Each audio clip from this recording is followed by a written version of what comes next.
Le tribunal de commerce de Lyon rejette le projet de société coopérative d'intérêt collectif pour Vancorex. La reprise de l'entreprise de chimie est attribuée à une filiale du chinois Wanhua. Les réactions dans ce JT de Séverine Dejoux et Olivier Six.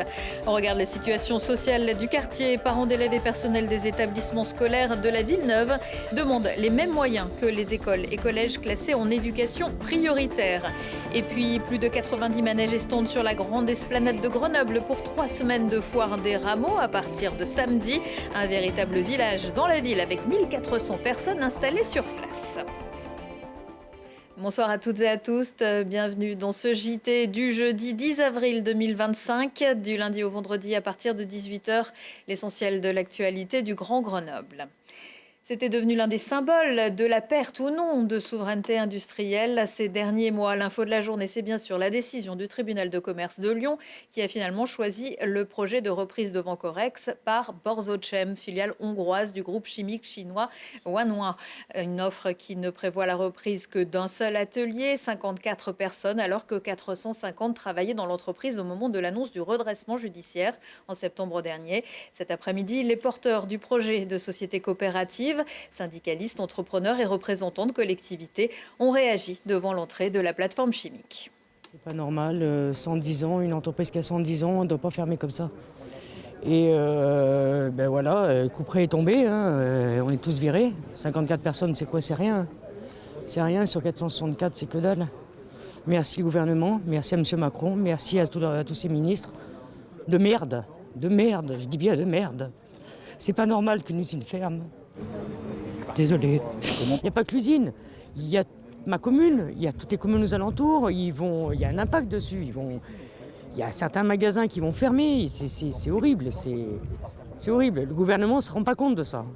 Ils se foutent, ils ne veulent pas de la chimie et c'est ce qu'ils ont voulu. C'est un vrai coup de massue, c'est extrêmement violent, c'est une incompréhension, une forme d'injustice.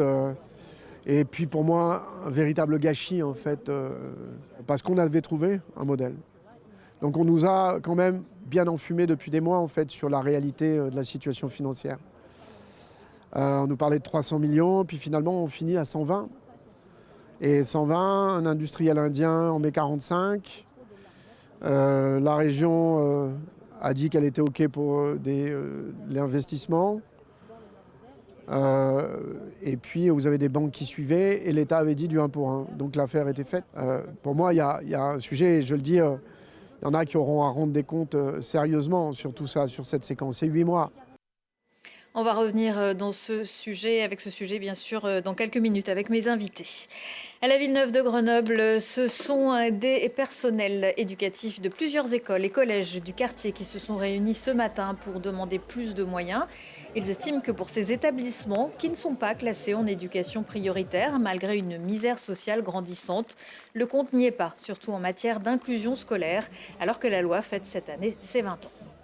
Il manque un pacte tous les corps scolaires, donc à la fois les élèves qui n'ont pas de difficultés mais qui ont un niveau scolaire faible à cause de ça, et les maîtresses qui sont constamment à bout, émotionnellement et physiquement, à cause de ce manque de moyens. En particulier, une des propositions immédiates, ça serait plutôt d'obtenir que certaines écoles qui ont un besoin, une population de ce type-là, puissent retourner dans les dispositifs REP, qui a été éliminé au cours des années pour des raisons diverses, mais qui est adapté au type de population et au type d'école dont on parle. On est empêché d'enseigner. On a beaucoup d'élèves à gérer qui sont très compliqués, sans avoir les aides d'AESH ou alors qui ne sont pas encore notifiés. Et on va continuer à s'organiser pour pouvoir donner encore de la suite à ce mouvement, essayer de voir si les écoles d'Échirolles veulent se joindre aussi à nous. Il y a eu pas mal d'idées qui ont été émises, mais ça demande encore de l'organisation, mais on va continuer. Ils appellent à une nouvelle journée de mobilisation le 5 mai et un rassemblement devant le rectorat. Ça va un peu mieux pour les enseignants du collège Louis Lumière d'Échirolles qui reprendront les cours vendredi matin.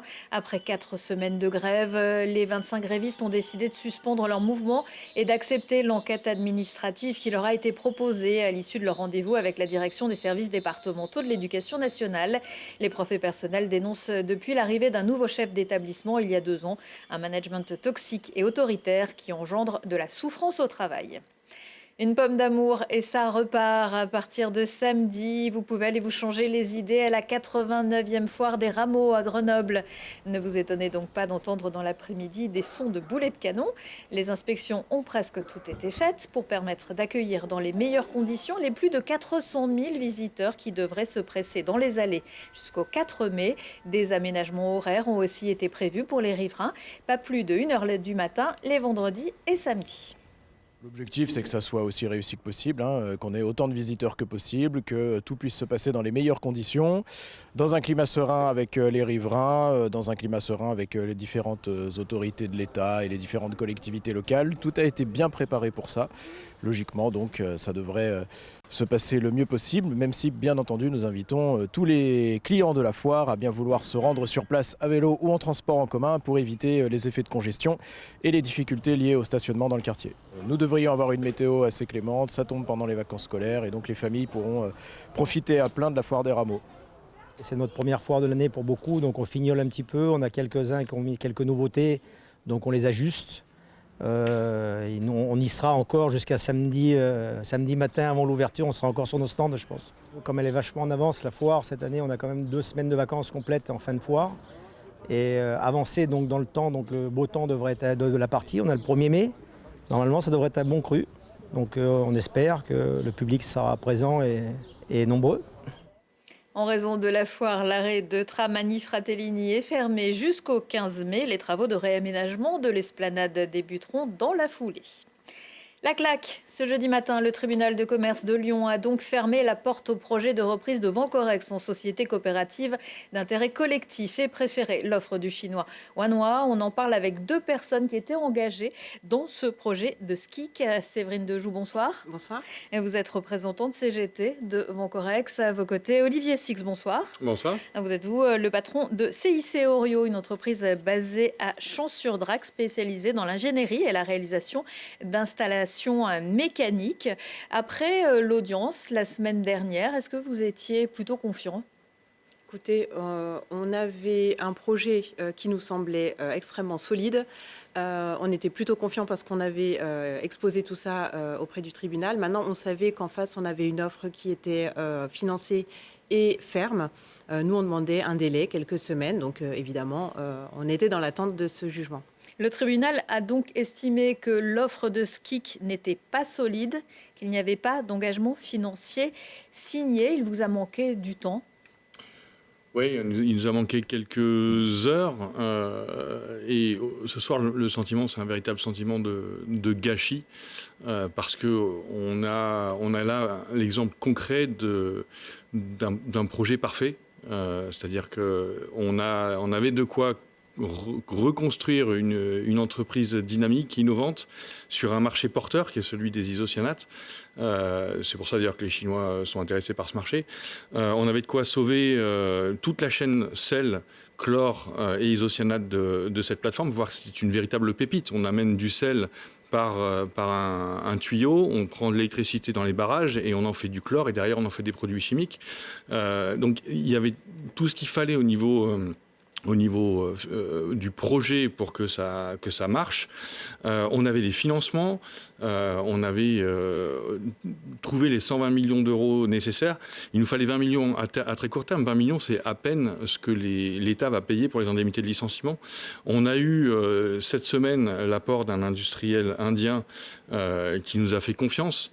Et c'est un véritable gâchis. Alors, il s'est manifesté, cet industriel indien, mercredi. En tout cas, ça a été connu du grand public. Mercredi, pourquoi pas plus tôt? C'est peut-être ça qui a pêché, finalement, parce que les juges, ils avaient peut-être déjà pris leur décision mercredi. Alors c'est sûr que ça fait des semaines qu'on avance, qu'on discute. On a remué ciel et terre. On a aujourd'hui une unanimité complète sur ce projet.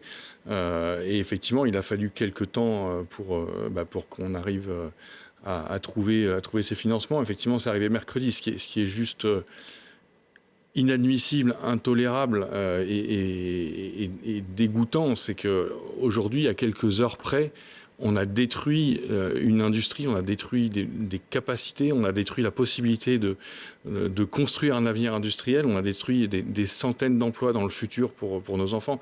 On est vraiment sur un système qui est qui ne tient plus la route. J'ai vu pendant ces semaines, les semaines où on a travaillé avec Séverine, avec ses collègues, tous les ingrédients qui font qu'aujourd'hui on a détruit l'industrie française et tous les ingrédients qui font qu'aujourd'hui on ne pourra pas réindustrialiser ce pays si on ne change pas fondamentalement notre système. Aujourd'hui, on nous a parlé pendant ces dernières semaines que de risques. Attention, vous allez prendre des risques. Attention, votre projet ne va pas tenir. Attention, ce n'est pas faisable. Ce n'est pas possible. On ne pourra redévelopper l'industrie que si on y met un esprit entrepreneurial, que si on accepte de prendre des risques, d'aller de l'avant.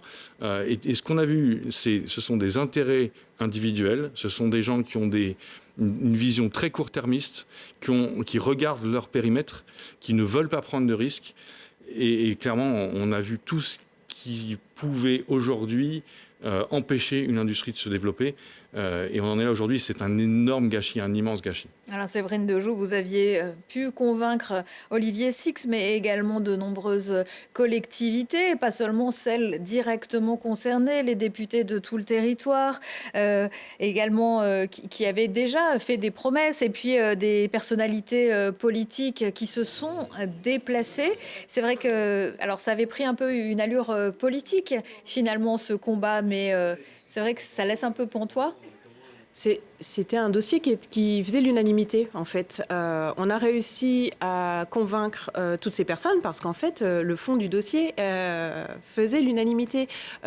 Chaque personne à qui on a exposé le projet était convaincue qu'on pouvait faire quelque chose. Et la seule personne, j'ai envie de dire, qui n'y a pas cru, c'est le ministre de l'Industrie. Le ministre de l'Industrie ne nous a pas suivis. Il est arrivé tard et j'ai envie de dire, il ne s'est même pas complètement engagé à la date. Donc, oui, en effet... Ça aurait pu changer les choses si le ministère avait été de votre côté ? Bien sûr, on a manqué d'un support du gouvernement, des services de Bercy, qui ont été, comme le disait Olivier il y a quelques instants, plutôt à nous dire, vous allez prendre des risques, c'est compliqué, etc., plutôt que de nous donner des éléments pour avancer ou bien des outils.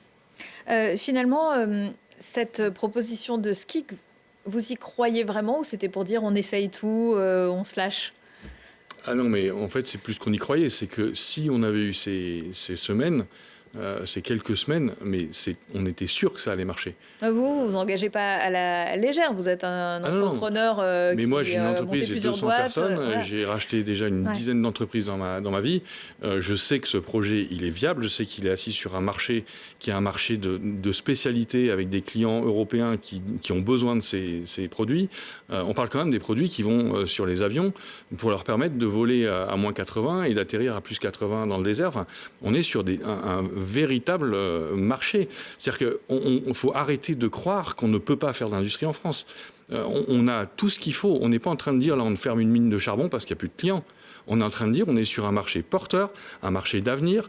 On a un environnement, comme on l'a dit tout à l'heure, entre la mine de sel, l'électricité autour, des salariés motivés. On a tout ce qu'il faut. C'est inadmissible qu'on n'y arrive pas. C'est un échec national français. Et il faut absolument qu'on change tout ça. Il faut arrêter de penser qu'on ne peut pas, que seuls les étrangers peuvent. Il faut renverser la table sur l'industrie. C'est pas possible. Finalement, qu'est-ce que les salariés vont devenir ? Il y a un plan social qui avait été déjà négocié. Certains se disent même, finalement, c'est peut-être mieux comme ça. Qu'est-ce que vous leur dites ? C'est normal qu'après 8 mois d'incertitude, les salariés soient dans des états émotionnels compliqués. On a fait les montagnes russes sans arrêt, c'est-à-dire qu'on a eu de l'espoir et puis on nous a dit non, il y a un premier plan de licenciement. Puis à nouveau cet espoir et ça tombe encore. Donc voilà, chacun voit sa situation personnelle et se projette maintenant. Parce qu'aujourd'hui, la réalité, c'est qu'on va avoir 30 emplois qui vont être transférés chez Boursorama. Peut-être 24 de plus au volontariat, et c'est tout. Mais cette entreprise de 54 personnes, elle va pouvoir fonctionner alors qu'il n'y a plus tous les fournisseurs, les autres ateliers autour ? Alors, c'est une des problématiques qu'on soulève depuis un moment, puisque en effet, il n'y aura plus de gestion commune de la plateforme. Et ça, c'est quand même un problème pour le territoire, parce que ça veut dire qu'on ne va pas voir très rapidement arriver de nouvelles entreprises sur cette plateforme. Et plus au-delà de ça, il y aura toute la problématique de démantèlement et de dépollution, puisque cette plateforme, elle n'appartiendra plus plus à personne. Et donc, voilà, on va avoir de gros enjeux sur cette plateforme. Donc, on a des salariés qui vont... Ça revient à qui après? C'est à l'État de dépolluer? À qui appartient cet espace? Ça va finir par revenir aux collectivités, bien évidemment. C'est aussi pour ça que les collectivités sont mobilisées. Il y avait un enjeu sur l'emploi, sur la plateforme et bien au-delà. Et puis, il y a cet enjeu de pollution et puis de cette friche industrielle qui va nous rester sur les bras. Donc cette histoire ça peut aussi, au-delà de Vancorex, la dame le disait tout à l'heure, c'est tout un tissu économique qui peut être impacté non seulement sur la plateforme chimique, mais même des restaurants, des commerces à Pont-de-Claix, à Jarry autour. Clairement, on a encore entendu le ministre hier dire non, mais c'est pas un gros enjeu, c'est à peine 450 emplois. C'est déjà assez compliqué de dire ça. Mais non, derrière, il y a des sous-traitants. Il y a presque 3 fois plus de sous-traitants que de salariés, hein, parce qu'il y a des gens qui font la maintenance, il y a des gens qui font le transport, il y a des gens qui font les accueils, il y a énormément de sous-traitants sur la plateforme. Et puis derrière ces sous-traitants, il y a encore d'autres personnes qui travaillent. C'est-à-dire que nous, quand on fait une structure métallique ou quand on répare une structure métallique, on va acheter du métal à des gens qui fournissent ce métal. On va acheter de la soudure à des gens qui fournissent de la soudure. Enfin, c'est toute une chaîne, en fait. Et quand on dit que derrière ces 450 emplois, il y a des milliers d'emplois, c'est qu'en fait, ces 450 emplois qui créent des produits, qui les exportent. Mais derrière, il y a effectivement ces 450 premiers emplois. Il y a tous les gens qui travaillent derrière. Et puis après, il y a effectivement toute l'économie locale. L'industrie, c'est juste hyper important. C'est-à-dire que derrière un emploi industriel, il y a des dizaines d'emplois induits, des commerçants, des fournisseurs, des sous-traitants. Donc il faut arrêter de dire c'est pas grave de perdre 450 emplois industriels. C'est un fleuron industriel, c'est des dizaines d'années. On peut détruire une usine en 3 mois comme ça a été fait là. Il faut des dizaines d'années pour reconstruire. Et là, c'est un énorme gâchis. C'est pour ça que le sentiment de dégoût, même au-delà de la colère, est là. Il n'y a pas de recours après le tribunal de commerce? Pas de notre part, non. Oui. Donc, en fait, qu'est-ce que vous espérez? Que peut-être ça serve d'exemple et que ça soit un électrochoc? Exactement. Aujourd'hui, malheureusement, c'est fini pour Vancorex. Il y a de très grandes chances que ça soit fini pour la plateforme et pour la filière chlore ici. Par contre, clairement, il faut que ça n'arrive plus jamais. Plus jamais. C'est-à-dire que ce qui s'est passé depuis des dizaines d'années, ce qui s'est passé depuis quelques mois, le fait qu'on n'ait pas réussi à sauver une entreprise qui est viable avec tout ce qu'il faut pour que ça marche, le fait qu'on n'ait pas réussi à faire qu'au dernier moment, malgré les appuis, malgré un industriel qui arrive, malgré une volonté farouche de tout le monde, mais tout le monde, depuis l'habitant de Pont-de-Claix jusqu'au sommet de l'État, depuis la CGT jusqu'au patronat, depuis la gauche jusqu'à la droite, tout le monde veut. Et tout le monde ce soir a l'impression d'avoir fait de son mieux dans le sujet. D'accord ? On demande aux juges, on demande à l'État, on demande à tout le monde va dire on a fait de notre mieux, on a fait ce qu'on pouvait, on n'a pas pu. Mais il faut arrêter de dire ça. Il faut arrêter. Impossible n'est pas français, on le dit. Aujourd'hui, si malheureusement, impossible a été français. Et il faut que ce cas Vancorex serve d'exemple, que ça n'arrive plus jamais. Plus jamais. Merci. Louis, souhaitez rajouter quelque chose? Juste qu'on va mettre à profit cette expérience pour en tirer les conséquences et puis voir comment, à l'avenir, on pourra faire mieux. Alors, pas à Vancorex, mais ailleurs. Ouais. Merci beaucoup. Merci d'être venu nous expliquer tout ça. Merci. Retour de l'actu dans 1 heure et en replay sur télégrenoble.net. Encore du soleil et de la douceur. Vendredi, c'est ce que vous annoncera la météo dans quelques instants. On se quitte en musique, avec une musique qui fait du bien. Trame des Balkans et Mélissa Zandman en concert vendredi soir au Jeu de Paume à Visil. Excellente soirée à tous.